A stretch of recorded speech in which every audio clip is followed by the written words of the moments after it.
Today's video, let's get the mic in much closer. We can capture this in post.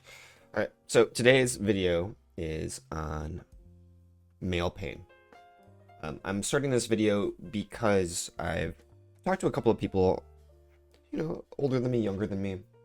I've been traveling a lot for work. I've been talking to other people who also, do sales and travel for work. And I noticed a theme that I wanted to share. And the theme was male pain. So when it comes to men and talking about pain, men are really good at holding their own. No man wants to talk to another man and seem weak. They don't want to embarrass themselves or put themselves in a position where they're asking for help or sympathy seeking. Men are very good at what some might call shutting down their emotions or holding it in, right? I would treat this towards more of a security for masculinity, right? You don't want to show weakness, right? You want to show that you can handle yourself and that if there are problems in the world, you are able to work around them. Now, when we talk about male pain, I have to bring up some categories of male pain, right? So the first category I want to talk about is physical. Okay, so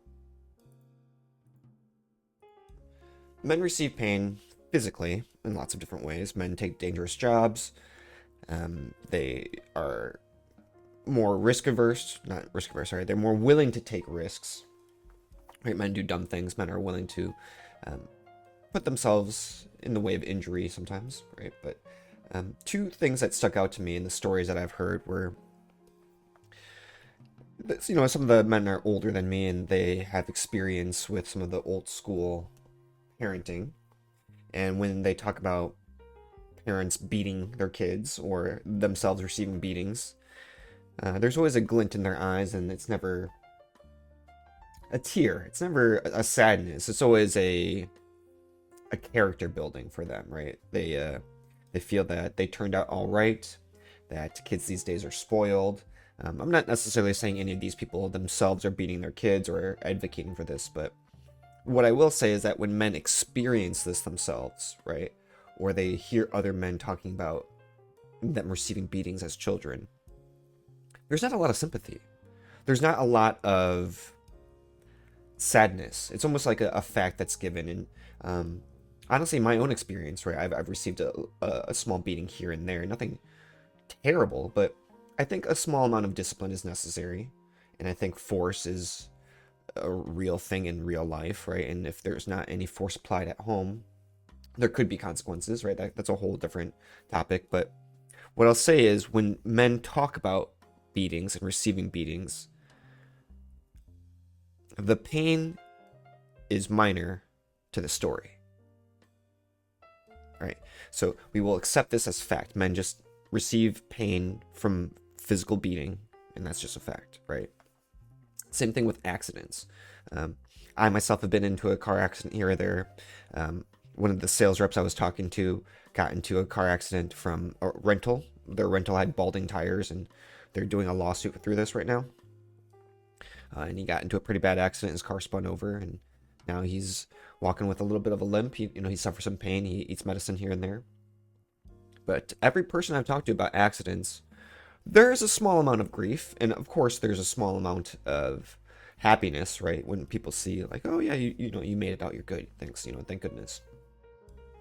But when we talk about receiving this pain physically, it gets passed over so quickly.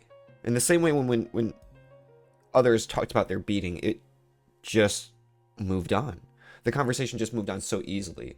So what I'll say is men receiving pain or harm is not really tough from society's standpoint, and certainly not tough from men's standpoint. When men talk to each other about these things, it's very matter of fact.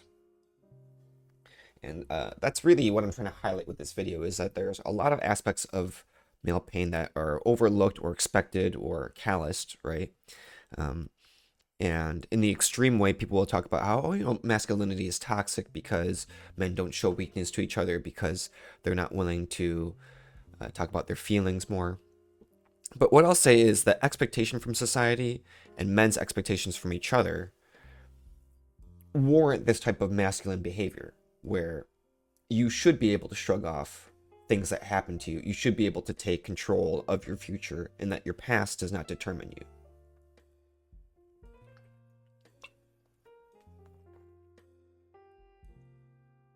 Next is financial. Men receive financial pain in many different ways, but here are two examples: lawsuits and gambling. So, when it comes to being on the receiving end of lawsuits, such as patent infringement or defamation cases, lawyers are expensive, costs are expensive, but it would almost appear like a cost of business or like an end of day kind of matter. Like this just happens at the end of the day. You just have to deal with it. Um, I've also seen this with stories of gambling where people lose money at the casino or have a family member that is in terrible debt, and it's just a matter of fact. We'll talk about sport gambling and the rise of um, betting apps or sports gambling in general, and how it's predatory and how men are the receivers of this, right? They're the main participants and the main receivers of this pain.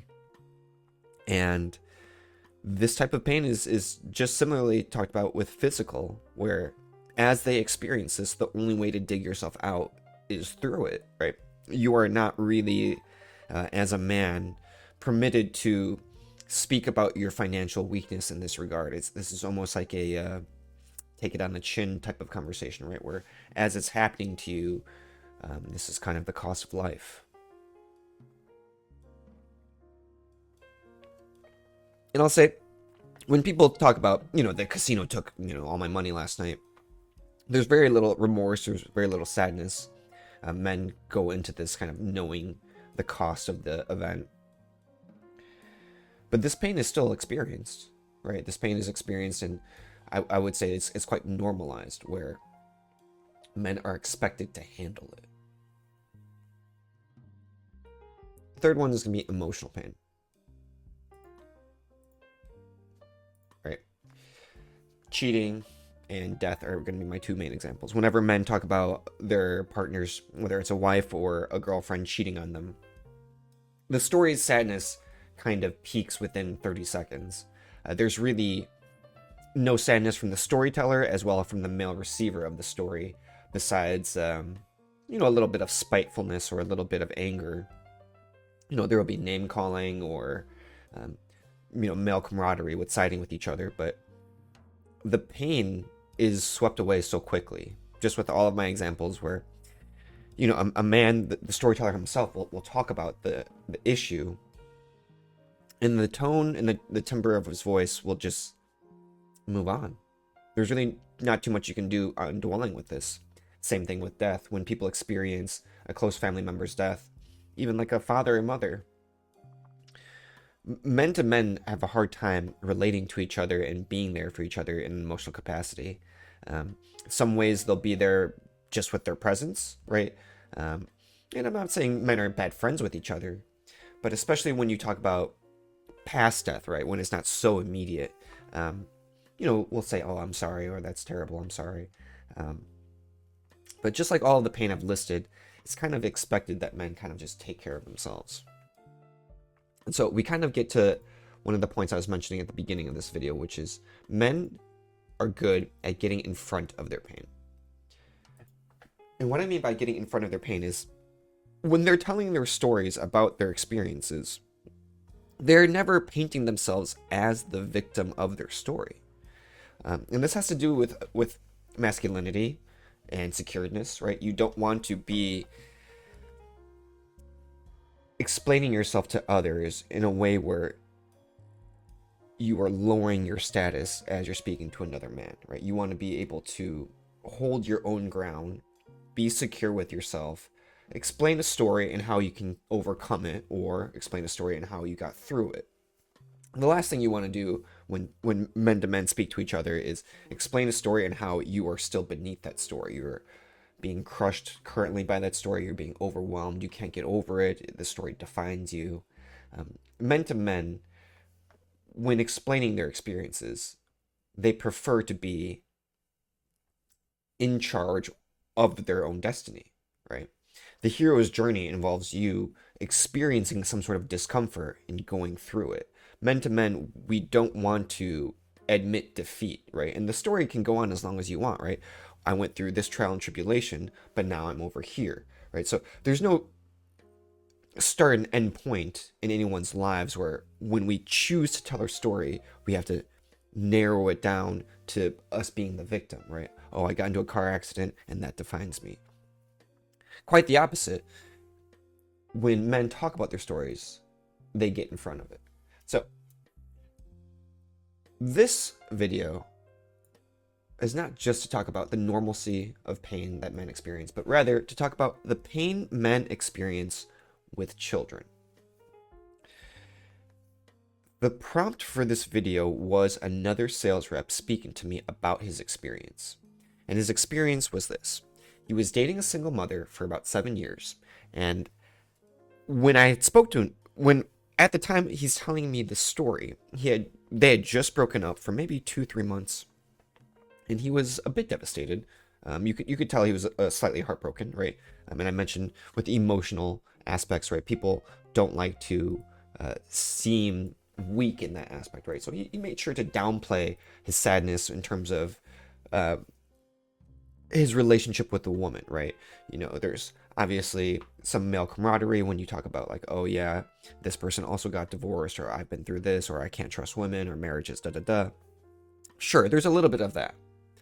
But the way he talked about his investment in her children and how her children still contact him, the way he talked about this and the way he trailed off and the sadness he expressed was unlike any story I had experienced, right? I had experienced people sharing stories of their childhood, of many different forms of sadness, from financial loss, pain, suffering, poor upbringing, poor circumstance, beyond the stories I've shared, beyond the experiences with just these sales reps. Men typically don't trail off in their stories with sadness. And it's because when you trail off in this type of way, you admit defeat in some way. You don't get in front of the story. You don't say, oh, but you know, it's okay. I learned my lesson and I'm not going to do that again. Or it's okay. That's just one thing that burned me and it won't happen again. The pain men experience with children is different. And I'm trying to pinpoint why. Part of it is the innocence of children. That's my most immediate response, right? The most immediate thing I could think of is there is an innocence with children. And when men invest in children, you see a future, right? You see a whole new person experiencing old things that you've experienced in a new way, right? So the cycle of generations is, of course, one main inspiration for people to have children and to have joy with them. But it doesn't really quantify why all other pains are so easy to talk about while this one is so difficult. So I'll start with a couple examples. The first example is children as leverage. The first example is children as leverage. So there are a friend or two of mine that have what you call baby mamas, right? They're not in marriages. They have children out of wedlock, but they're together. There's varying degrees of this, right? From raising them together successfully and peacefully, co-living with each other, but just without a marriage certificate, all the way to they're fighting with each other. They have, different custody dates. They drop each other off, and they're civil at best, right? What men experience with this area of pain is children as leverage, right? So men typically, through the legal system, have little favor of children, right? The courts favor mothers and give mothers more custody in comparison to men, whether or not it's deserved or not, right? That's a different argument. But Men are not typically as spiteful as women with children when it comes to relationships, right? They'll use children as a chess piece and saying like, oh, if you want to see your child, I need certain circumstances or certain requirements met, right? So, just from seeing one of my close friends experience a deprivation of connection with his child, it's one of the saddest things he can experience, right? He's a very easygoing guy normally, and he's had lots of arguments with his girlfriend slash baby mama. But if there's ever a time where he would like to see his child and he cannot see his child, there is a strong pain there. And it's something that he can't really share with and he can't really get in front of. He's not allowed to use force. He's not allowed to fight with the mom. He's not allowed to get access to what he believes is his, right? And this is through birthright. This, through DNA linkage, right? This is not even talking about stepchildren or children that you raise that are not your biological own. Right? So children as leverage.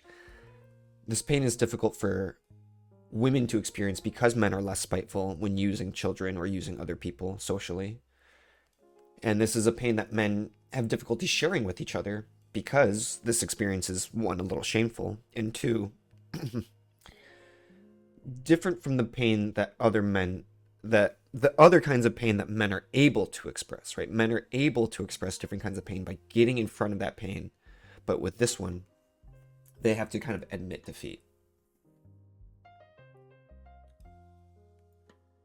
Responsibility without authority, right? So this is one of the pain points, especially when you're raising a child that is not biologically your own, right? When the child is biologically your own, there should be a role of authority attached to responsibility. Lots of famous Red Pill podcasters talk about this and why you should avoid dating single mothers. My personal experience with dating a single mother for 2 months, first and only time doing this, is experiencing a taste of this, where we were dating at the beginning of COVID and then lockdown was happening. And I will say my reaction towards lockdown was a little bit, I guess, anxious. I was more willing to stay inside, right? I didn't have a job that required me to go out, and I saw her family, the girl I was dating, as having an older family member, right? She was staying with her grandpa, and a younger family member, her 2-year-old daughter, right? As people that were susceptible to this type of thing, right? So whether or not this was the right response or not, what I felt was a difference in parenting attitude, where she was way more lax about it. She wanted to go to the aquarium with her daughter.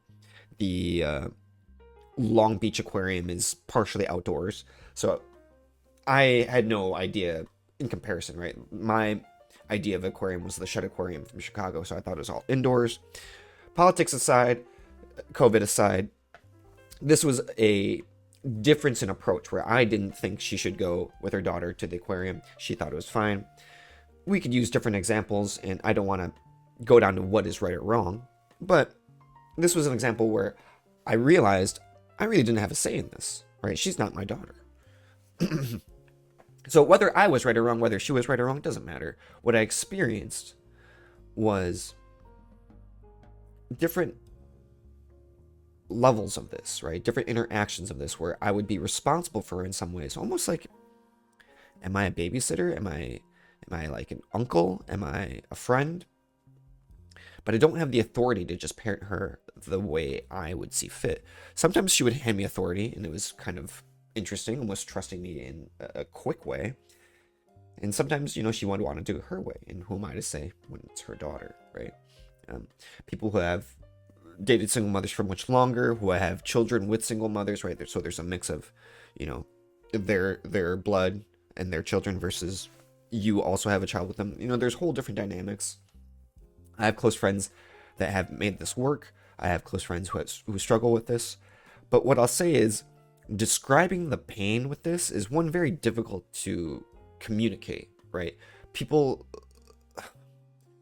Men especially, have difficulty talking about the dynamics of this. The dynamics of what is it like to be in control but not set the rules, right? Men don't have this vocabulary typically, so when they see this online and other people speak about this, they gravitate towards it because men don't have emotional vocabulary in this way. They kind of just navigate through the path of least resistance, right? So as they're kind of experiencing this, they have a hard time getting in front of it, so they can't really share this experience with others. And then they don't have the vocabulary necessary to kind of describe what is happening to them and why it doesn't feel right. Why does it not feel right to be in charge of a child but not be able to set all the rules? Investment without insurance. And this will be the final pain point and the reason this video is being made. The guy who dated the girl for 7 years had a lot of investment in the children. He talked about all the money that he spent. It all adds up. With 2 kids, with him, with her, doing anything costs a lot of money. Taking trips, going out to eat, just living costs a lot of money. And all that money to him was just flushed down the toilet because now he has no functioning relationship with those children. One of those kids, the boy, is about to graduate. No, at the time of the story, right, this is summer, just graduated high school and is expecting a high school graduation gift from the man. The man that has no continual responsibility for this kid anymore, right? Not blood biologically related. This man dated a single mother for 7 years.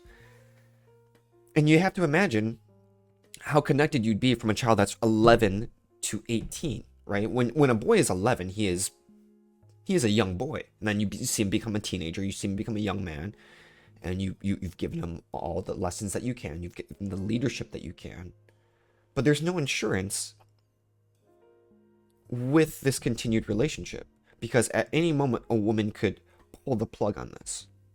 And why do I say it this way? Because people could frame it, well, both sides could do this, right? Well, one, there are fewer single fathers entering relationships with children expecting women to come on board and then men pulling the plug on these women. If anything, here's second point, men are more likely to stay in relationships. Men have a harder time finding new partners, a majority of men, right? A minority of men have an easy time finding partners. A majority of men appreciate stability and understand family structure, right? And I guess the third point, men are very practical. The phrase cheaper to keeper exists because men will do an analysis of what it would be like to split apart the family, to look again, to go into the dating world again. Men don't have inflated egos with knowing that the grass is greener on the other side. The grass is not necessarily greener on the other side.